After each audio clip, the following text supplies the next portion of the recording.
Welcome to my second interview of What Women Want: Practical Pointers for Revolutionary Relationships. In my second interview, I wanted to interview someone who works with women around healing and health. So I chose Phil Barlow, who is an acupuncturist and a Chinese medicine practitioner. Phil sees women for everything from their periods to fertility, and in doing so, he works also with stress and how stress affects women in relationships. Chinese medicine is one of the oldest and I believe one of the best ways to stay healthy. It works on harmonizing the organs which affect our moods and our ability to have loving relationships. This conversation has many great pointers for both men and women on how to be healthier in your relationship and how to understand what women need and want the most. So it is my pleasure to introduce Phil Barlow. Good morning. We both have our tea, I see. Ready to go. Yeah, so welcome. I'm here with Phil Barlow, who is an acupuncturist and a Chinese herbalist, and we're here to talk to him about his experience with women and healing and um, what women want. I'm sure you have a lot of women in your practice, and they probably come in and tell you a lot of things, don't they? Um, Plenty. yeah. So, when we ask a question, what women want, it's not an easy question to answer because women are very different, each one of them, and and women are different at different ages. They want different things at different ages.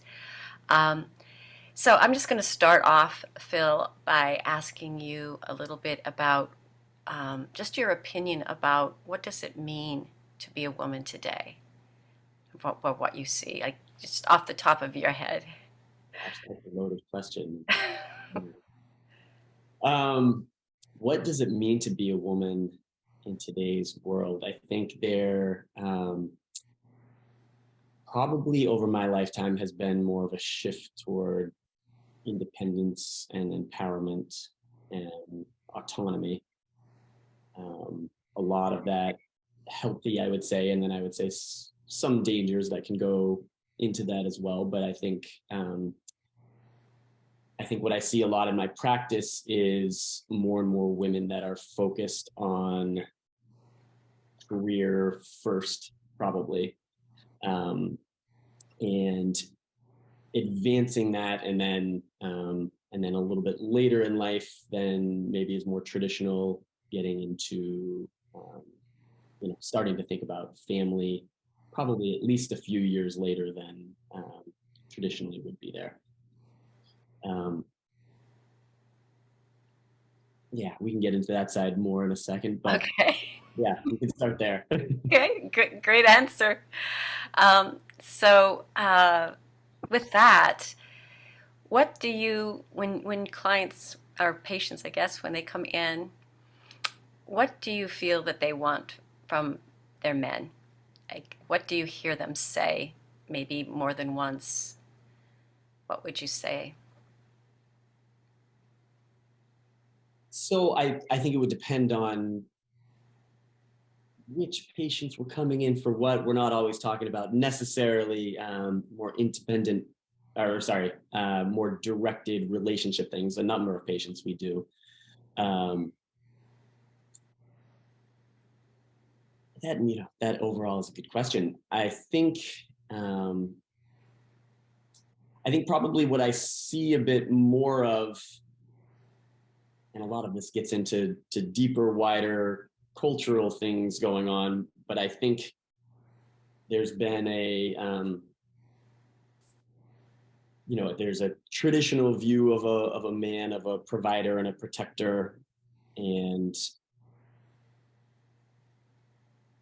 I think there's been a cultural shift that's probably been sort of percolating and moving for a few decades, of shifting into that women are wanting men that can actually feel and have depth to them, and can speak and can be vulnerable and honest and open. And I think there's been a really beautiful shift in a wider range of men that have started to move in that space with encouragement and feeling like it's now safe to explore these things. If I had to say, I probably, if you think of it like a pendulum, and classically we've been here, and I think it's shifted and pulled a bit in this way. And I think what I'm probably hearing more from women is that they're actually having a bit more of a desire for some pullback in this other direction, as far as men taking on probably a bit more classical masculine role. So I think as we, explore ourselves as men and women in this world, there is that sort of pendulum shift of what am I, who am I, and probably trying to come towards some sort of moderate space where we understand that sort of masculine and feminine side of both of us. So I think there's that classical view that's swung this way, and it's probably swinging a little bit back. More women are just looking for perfection in men, basically. What that means over a few centuries or millennia. It's true. So one of the things that you do, obviously women come to you because they want to get pregnant. Maybe that's something that we should talk about just for a second. A lot of people may not know that acupuncture is actually really good for getting pregnant. And can you tell us a little bit more why that would be and what you do? Yeah, it's highly individualized. Again, I think I see, even in the 9 years of my practice being open, I do see women coming consistently a bit later. And if I had to say, I think it's with a bit of regret or disappointment in general, that I'll tend to see 35, 36, 39, 41-year-olds coming in that are just sort of waking up to this reality of wanting to be a mother, wanting to be a wife, wanting to be a mother, and then wanting to go down this journey. And then they feel this little constraint of time that, that men don't have to experience in the same way. So there's this added pressure, but it's culturally, we've sort of pushed that in a direction that, that there's nothing necessarily wrong with that as long as it's a conscious decision. So that may be a bit of my own feelings around that, but it's what I've seen enough to see some breaking things happen. And a lot of women come in feeling highly pressurized, like this has to happen right now, as opposed to that. So that's probably one of the main things that I have to deal with at the start, is there's sort of a disruption of Chinese medicine. We would say the Shen, which is kind of like spirit. A better translation really is light, but we'll say spirit for now, even though it's kind of a nebulous, loaded term.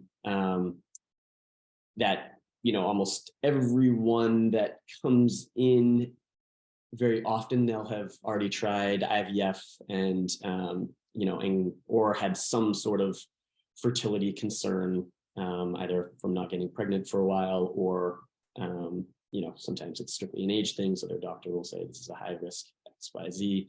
We may have more challenges in that direction. So usually there's something going on strictly from an anxiety perspective of, gosh, we've tried this, or we want to try this, and we're being told this might be a challenge. So that's not an uncommon thing, at least. So that's one of the most foundational basic things that are usually treated is to in Chinese medicine. It's the liver, actually, even though we just talked about the heart, the liver that's responsible for the smooth movement of qi and blood in the body. And when we're anxious or stressed, there will be that constraint, and the liver will tend to grasp.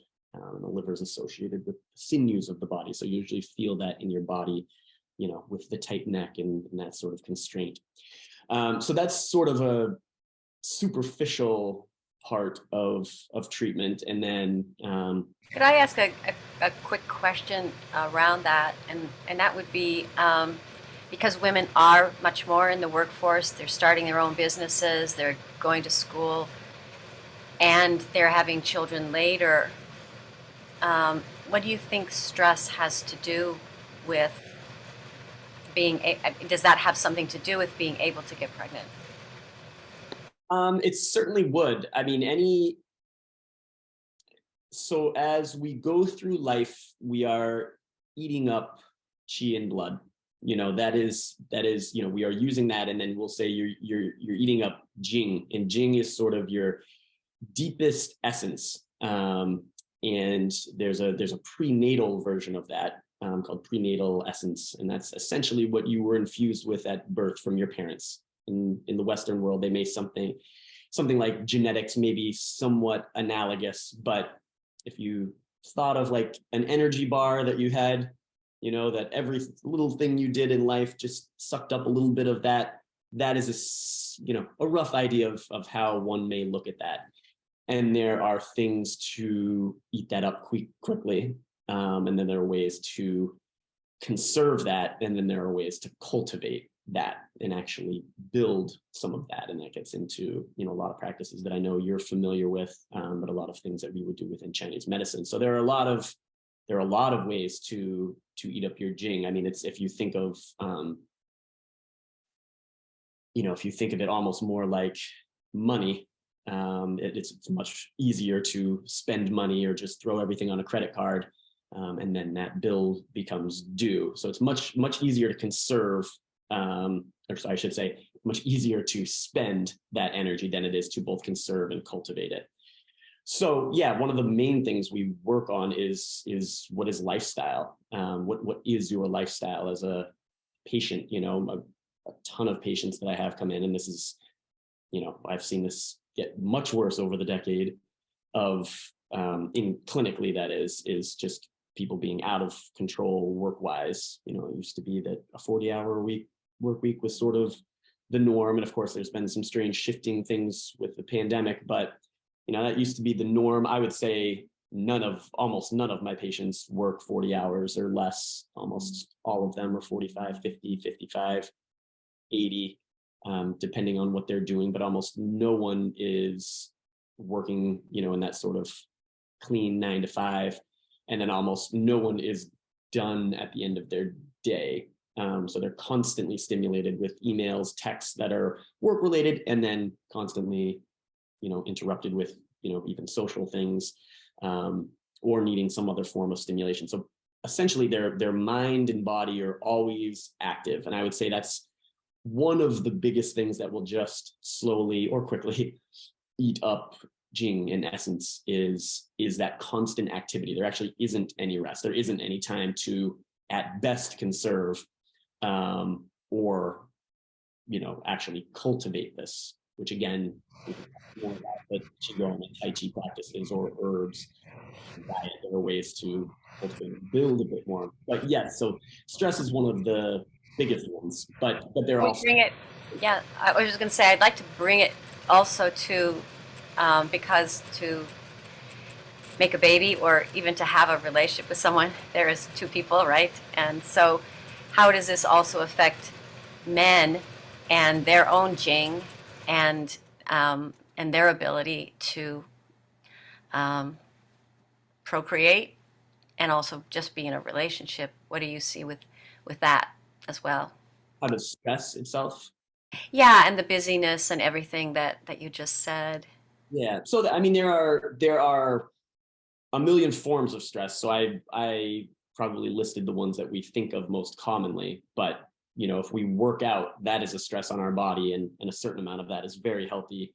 Too much of it, which actually does go on consistently, creates this other type of stress on the body. Poor diet, processed foods, et cetera, are creating stress to the body. Late nights, not sleeping enough, basically like the sex, drugs, and rock and roll that we all know about, is all of those things take a toll on the body, that our body has to deal with, clean up all the metabolic waste from all of those activities, and then, has to try to rebuild itself and then go into whatever next activity it is. So, stress comes in so many different forms. As far as how it affects men specifically, there can be, literally a million different ways. I think when we think about sexual health or like erectile function and things like that, stress is one of the biggest cause of what, we would call erectile dysfunction.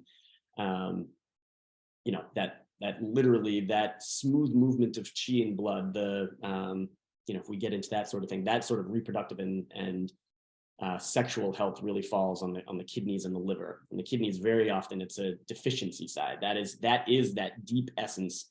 So, if a man actually does have too much sex or ejaculates too much, that is a huge amount of essence. I mean, literally, what is in semen is it is the life force. It is, you are using that energy you are putting your absolute best energy into this substance to create the most beautiful thing, you can even imagine, basically. So it is everything that is of you. I mean, there's a reason most men feel a bit fatigued after that, is because you have put this a massive amount of energy, not into simply the physical act of intercourse, but into creation. So that is just an amazing amount of energy that comes with that. So that's what can happen sometimes if that process goes on too often. That can lead to what we would call a form of kidney deficiency, and it can manifest in a few different ways, but in a general way, we can call that kidney deficiency. On the other end, there can be stress, classic stress that leads to liver chi stagnation, for instance. So the chi and blood are not moving well in the body, and that can, for some people, lead to things like erectile issues, because specifically their chi and blood is not moving, and that it's an organ that specifically needs chi and blood and energy in there to go into this act. So, there are tons of other ways that, even simply things like diet can affect sexual health, things that we wouldn't consciously be thinking of unless, of course, we are. So what you're talking about is vitality. It's like having vitality. And is it possible to have vitality in this world today? And is it possible to have it for a lifetime? In terms of Chinese medicine, or the way that it would be looked at through Chinese medicine and acupuncture. Yeah, I firmly believe that it is. I think it's becoming increasingly more challenging. Um, dealing with the modern world has become increasingly more challenging. I mean, I would say probably the biggest thing is that it takes more and more consciousness to stay present, to not get taken into, probably more than anything, technology side of the world. It's so pervasive. It's everywhere. I mean, this is years ago, so it's probably worse than this, but it was something like humans get interrupted every 24 seconds by a text message ding, an email, or something. We're creating this world where we have a shorter and shorter attention span. If you just hop on an elevator for a second, most people flip out that phone for that 30 to 45 seconds, as opposed to simply saying, oh, I have 45 seconds to breathe and be quiet here. So part of it is this sort of technological addiction that's happened, and it's particularly insidious in the sense that it's overlapped and intermeshed with every part of our life, and so many parts of it are actually essential. Like, it is kind of essential to have a cell phone and run a business in this current world, right? So it's both an essential thing, but then it also makes it so easy to just pop onto this website, or get into this text message thread or whatever, and go off. So it takes a particular discipline to do that, and we all know how addictive those sorts of things can be. So that in and of itself is probably the most massive issue, let alone the addiction of television, how easy it is to watch anything you want at any point. I mean, how people date consistently now is on their phone. I mean, everything is just plugged into that. So it really takes attention and consciousness to come back and to sort of extricate yourself from that and create space from it. I do think it's absolutely essential if one actually wants to be healthy in this world, if one actually wants to have vitality, because it's such a constant sucking thing. I mean, it's almost analogous to something like, leaving the light on in your car, and just having this slow drain of your battery. Um, and then when you add that significant component in with something like diet and how so much of our food is processed, so it's been stripped of all its vitality, really, all of its nutrition. Sometimes they'll re-inject things, but they won't be bioavailable. They're sprayed with chemicals. We're dealing with that in our water and in our food. It's really pervasive unless you really, really seek out clean versions of that. Both of those, both the overwork, over technology, diet, all can lead to things like not sleeping enough. That's a more and more considerable thing going on. You have the stress of this actual world, people's everyday thing, trying to be a parent. You have the pandemic the last few years, that's just constant intensity. So you have all of these areas that you're being consistently hit with. And then if you're, well, actually, one example I could probably give is I have a lot of, I see a good number of patients that are in our world would be considered successful, right? So they have, they may have a partner, a beautiful woman around their arms, and a car and amazing houses, and be very wealthy, but they tend not to be very happy. And so much of that, I think, comes from what their lifestyle ends up being. They'll work, 70 or 80 hours in this sales job and be making gobs of money, but not physically feel well. But because they work so hard, they will tend to go and party hard. And that doesn't necessarily mean like drugs and craziness. Sometimes it could, but it generally means imbalance. So they will go out and they will, eat heavy, rich food and eat it late at night and stay out and maybe have a few drinks, or be dating around and have their energy scattered in all these other areas, which again isn't necessarily a bad thing unless it is. Or they will tend to travel and go take all these trips, because they've been working so hard. Or they'll stay up late on their phone because they're like, well, I just worked a 14-hour day. Like I'm going to go, watch 5 hours of television or be on my phone and do something that's pleasurable. So it is the imbalance, the initial insult that creates that imbalance. And once you swing in one direction, you're more likely to swing further in that other direction, not unlike the pendulum that we just talked about. So, it's why the Taoists and the Buddhists would get into, walking that sort of center path that doesn't stray too far in any direction, strictly because that will, you are more likely to wobble off. If you're walking a straight and narrow path, it's much easier to stay grounded and moderate in every other way. And there are, so this is a very long way of getting around to, I do think it's possible. It's just increasingly more challenging. And that's where, some techniques, obviously I'm a Chinese medicine practitioner, so I'm a strong proponent of that, but there are many ways to keep yourself healthy. Yoga, meditation is a huge part of my day, and part of that is creating ritual in your life, creating something. My morning starts with meditation, and it doesn't get moved for anything. It doesn't get moved if some little thing happens here or here. That 20 to 60 minutes is my morning, regardless. The start of my day, my grounding and getting centered. For some people, it may be later in the day and doesn't have to be that long either, but that is an important part of keeping me grounded and on a more central path. I'm less likely to get knocked off and to some behavior that will lead to a pattern of imbalance. Could you speak to herbs and how, and what are herbs, first of all, and how would they affect your vitality? So any number of ways. So herbs in general are parts of plants. In Chinese medicine, we have a lot of food grade herbs, a lot of herbs that at least come off of foods that And bugs too. You have some strange, very, very strange There's bugs, animal products. Probably the biggest is Wuling, which is flying squirrel feces, which sounds very strange, and you have to wonder that the ancient Chinese were probably trying every single possible substance, and a lot of them did not go well.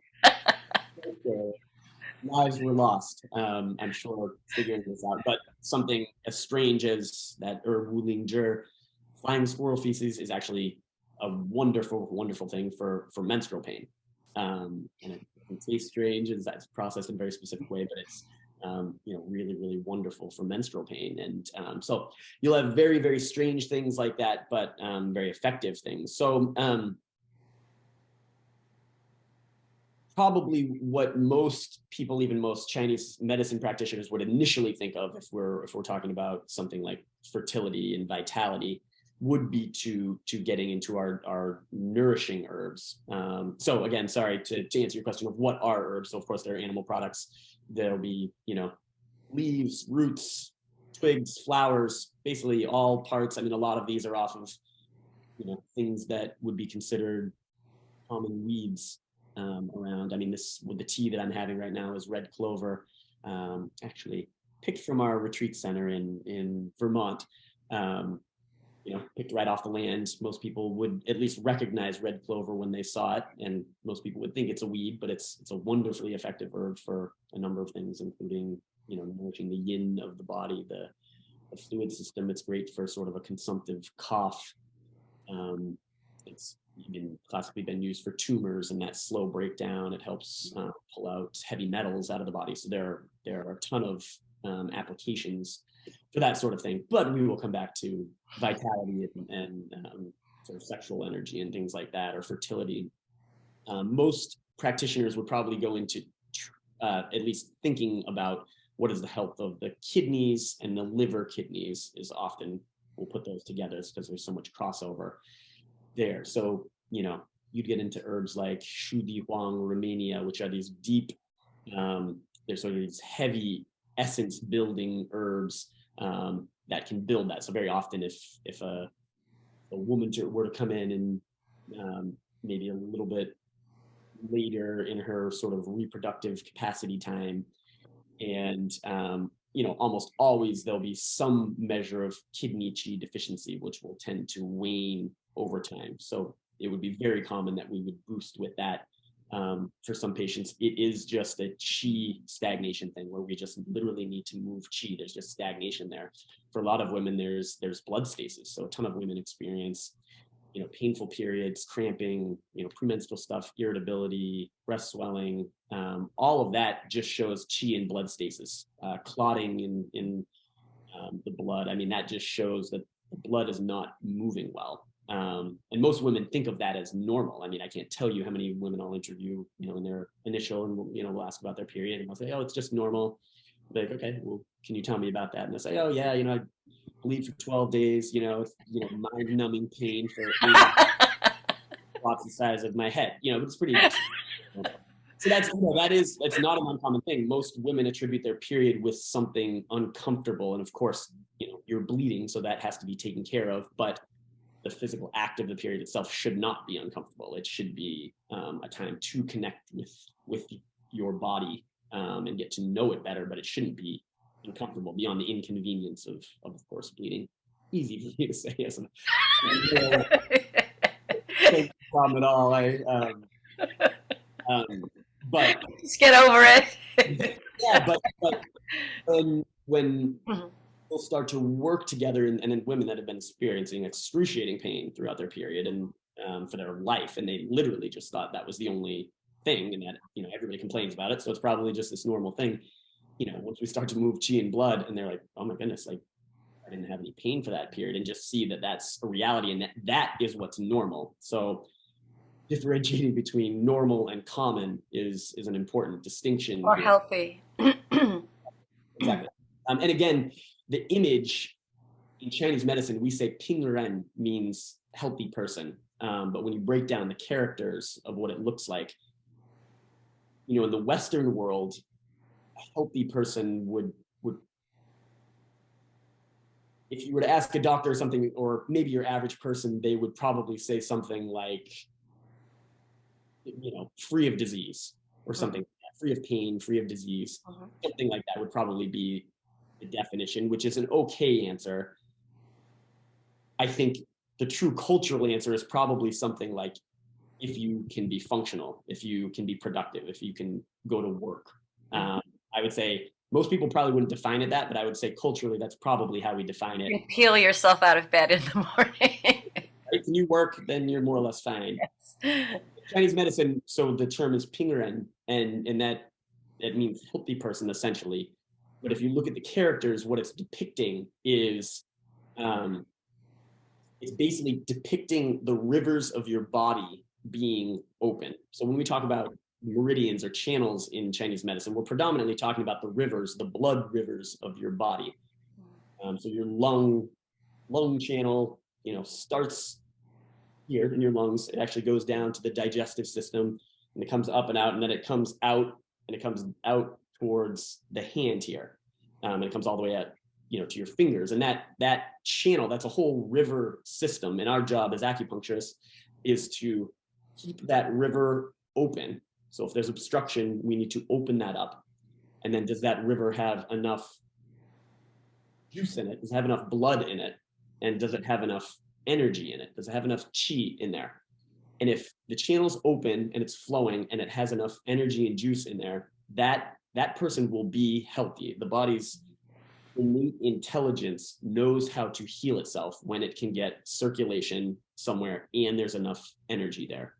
I mean, so it's very, very basic with what we're trying to do. It doesn't mean it's easy to figure out the diagnostic side of it, exactly where to treat, and make everything to treat with a high degree of accuracy.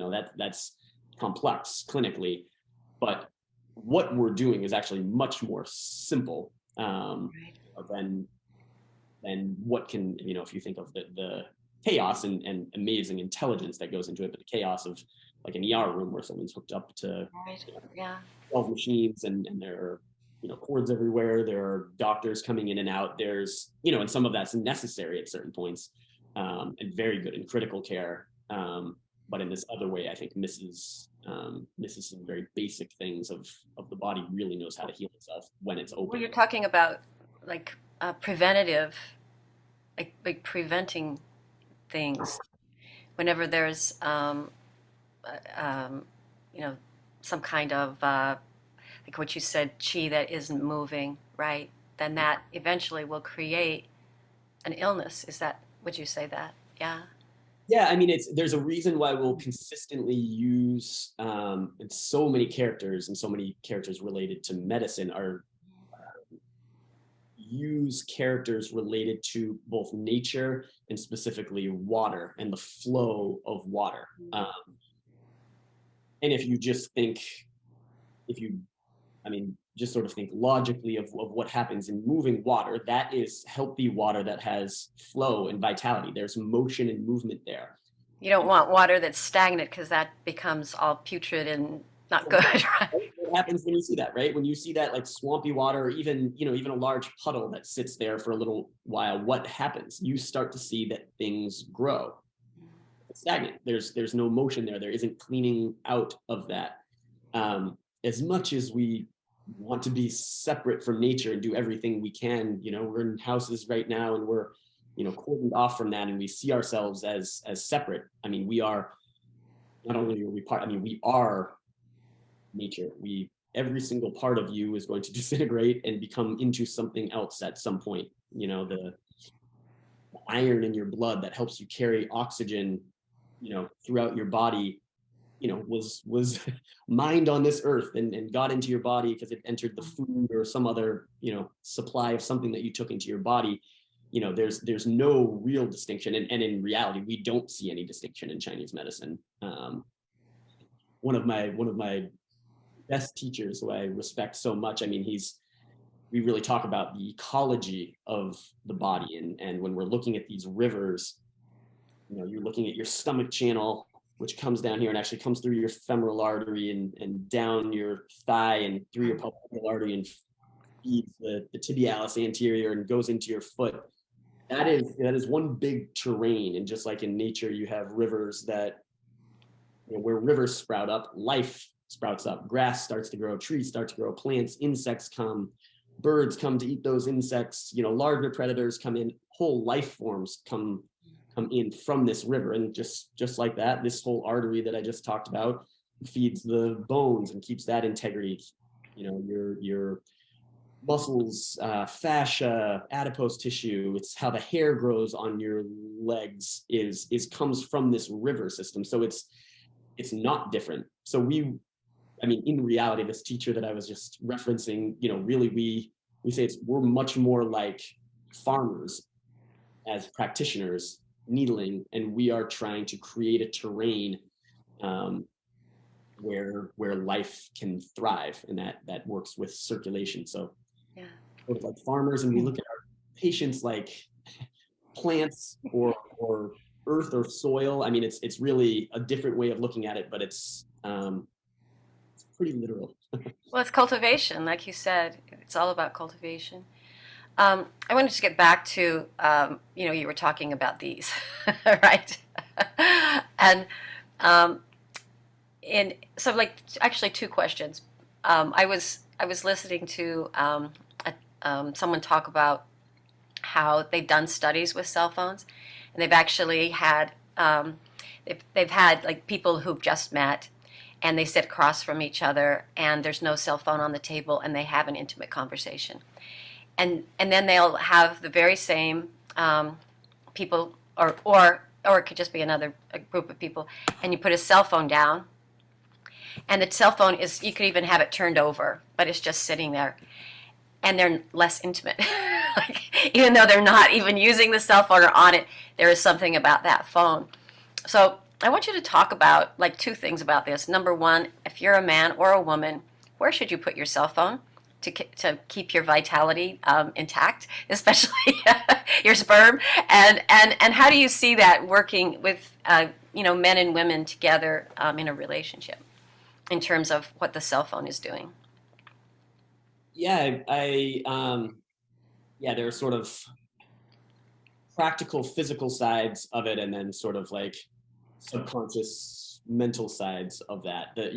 The physical side of something, I feel like I've seen enough evidence to be highly wary of cell phones in general. Both having them up at your head, but then carrying them on your body. For most men who don't have, a bag or purse in general, it's usually in your pocket, and that's Got to get a man purse. yeah, and I mean that is one of the challenges of people can do their own research into this, but Putting it right by your family jewels, isn't that right?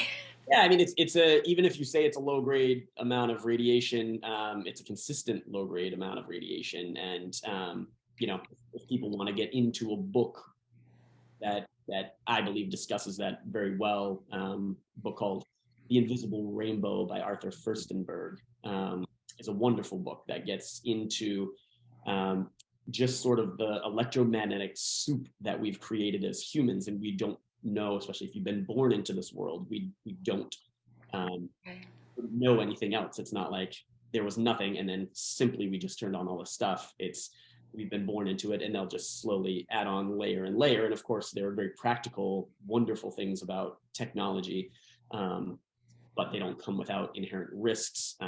In my opinion, ones that have been minimized by a very lucrative industry. So I would recommend most men and most women, but men will tend to have it more in their pockets, I think, not carry their phone on their body.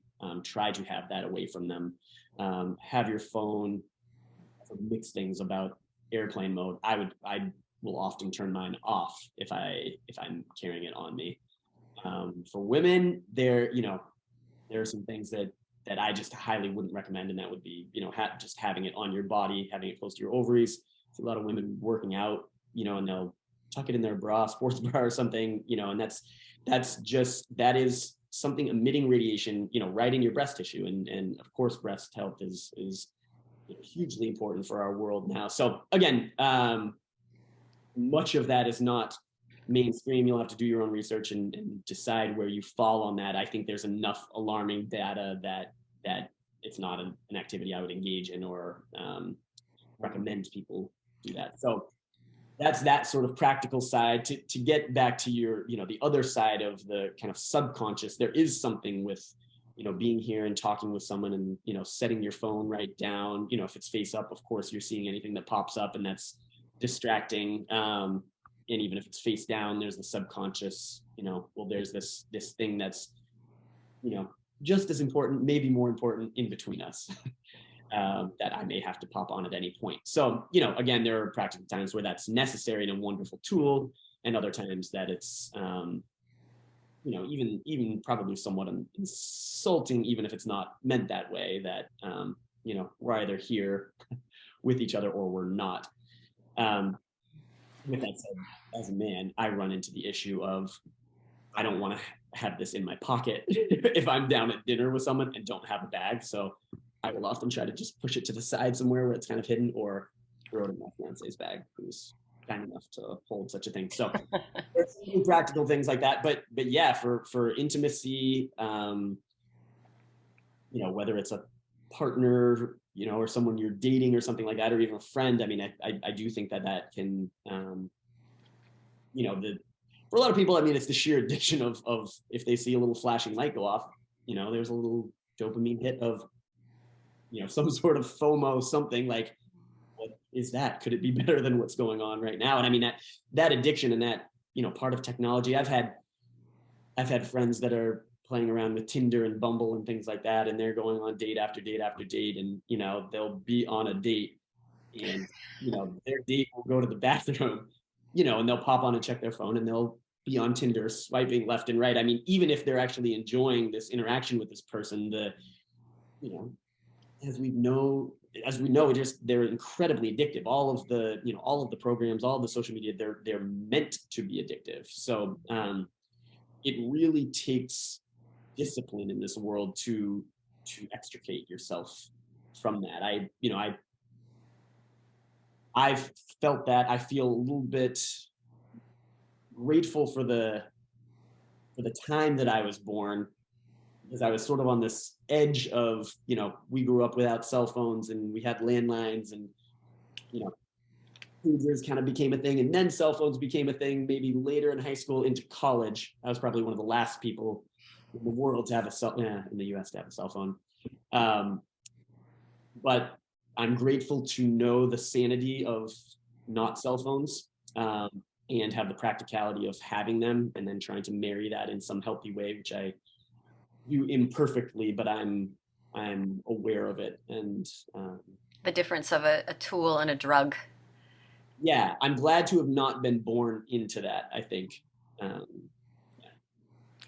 What you're talking about is variety, and having like 5,000 channels and nothing's on. Like, the more that we have doesn't necessarily make us happier, and you were saying that earlier.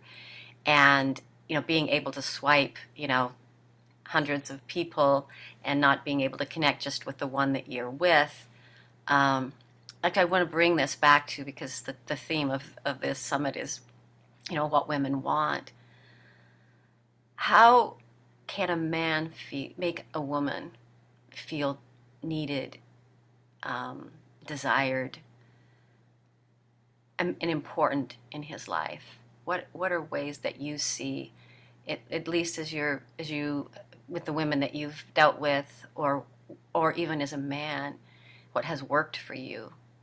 How can a man make a woman feel more important and desirable? Oh gosh, there are seemingly so many ways.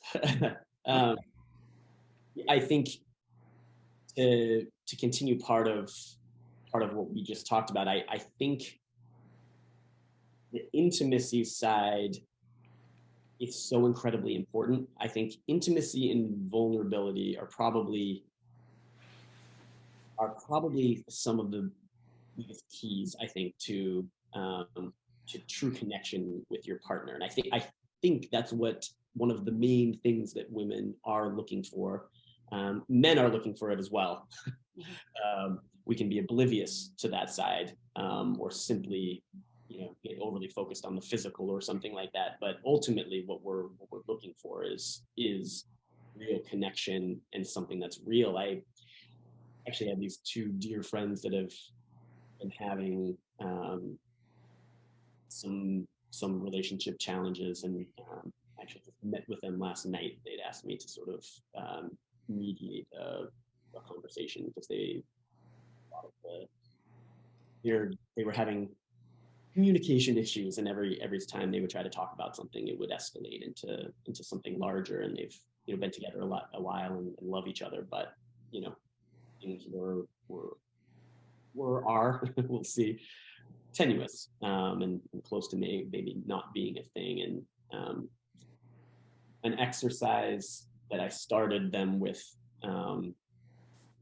which I initially got from puja ceremonies, which I'm not sure if any of your listeners are aware of, but there's different ways to do them. But in some of these ceremonies, they're ceremonies that sometimes you'll do with intimate partners, but very often it's simply done with other humans. And you may have something like two concentric circles, and on the inside you'll have women sitting around, and on the outside you'll have men sitting around.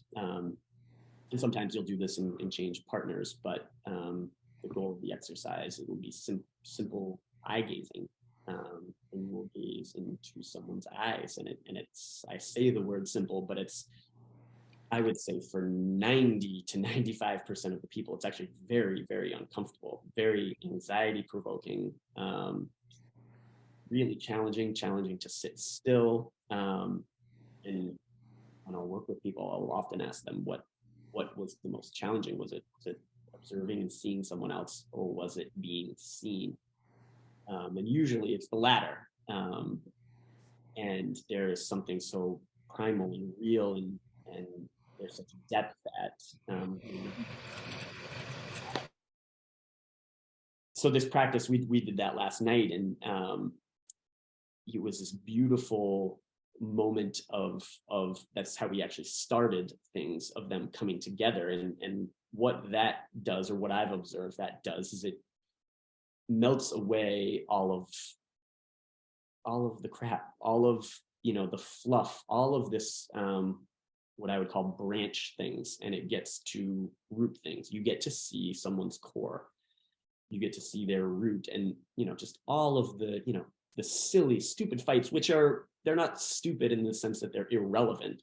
They are actually related to root things, but they're simply branch things that are manifesting from some sort of core issue. So we started with that, and there was this beautiful time of them connecting, and opened both of their hearts, and it started this conversation. And then the conversation went, and then their story starts to come back in, and these patterns that they've built up start to come back in, and it starts to get back to some argument and disagreement and fighting. So we'd been talking for maybe 45 minutes or so, and then I stopped them and had them do the same exercise at a more uncomfortable time, when they're actually actively fighting with each other, disagreeing, but kind of fighting. And we did the exact same exercise, and they got to see how they could, in a moment, melt away all of the things that didn't matter, and got to be right with this person that mattered, and got to see them, truly see them. And that actually, after that second one, was where this breakthrough came out, where the male in this pair, said something to her that she had never heard, or at least hadn't, whether he'd ever said it, she hadn't ever heard it. So he at least said it in a way that she heard it, and it was beautiful, and it was deep, and it was really shifting for them. So this is a very long way, again, sorry, using probably too many words, but connection, to be able to see your partner, truly see them, and not just hear, but listen. There are these just subtle little distinctions between being aware of what someone's saying or doing, and then truly actually being there and being present for it. So that is easier said than done. That's why things like meditation feel so important to me, to bring myself here, so that I'm here when I'm engaging with you, or when I'm engaging with a patient, or when I'm engaging with my partner. I'm as well as I can be, I'm there. So along those lines, and then within that, so once you get there, so once you're actually listening, I think the deeper level is actually being able to get in and share, and to be vulnerable. One of the most beautiful moments from this conversation last night was when both sides of this were vulnerable, and shared what I'll term ugly things that they would hide from most everyone, and to see them shift into this space of trust and faith and humility, along with responsibility, and taking control, and being culpable or responsible for their actions. It created a completely different energy, and the way in which they talked to each other was strictly from here. Now they'll have to wake up in the morning and have that not simply be a dream. The hard part comes now, is that sort of cultivation. But I would say that is what the work is. That is engaging with that consistently, and breaking patterns, because the story will come back in. These old patterns, they're patterns. They've literally created grooves in your brain that you are going to react in the same way. So can you slowly peel that back, and start creating new neural pathways and new patterns that I would say in general are healthier, and would have a much higher likelihood of leading to a happy, healthy relationship. And just for one more time, to go back to the technological side, if there's anything that takes you away from presence and attention and here, it is this. So so we need to start to understand how to use these as tools, and have them have their place where they work for us, instead of us working for them. Much easier said than done, but possible. But it takes. Yeah, well, you just were talking about everything's about attention, and everyone wants our attention, right? That's the whole thing. And so we get to choose where we're going to put our attention. We do have to wrap up. This has been amazing to hear, and I would have many, many more questions, and I hope we can do this again. But I would love to end with just, if you could give one piece of advice to men on how to approach and be with a woman, what would it be? Just one thing. What would you say? Oh gosh, that's a good one. I would probably say to either be there or don't.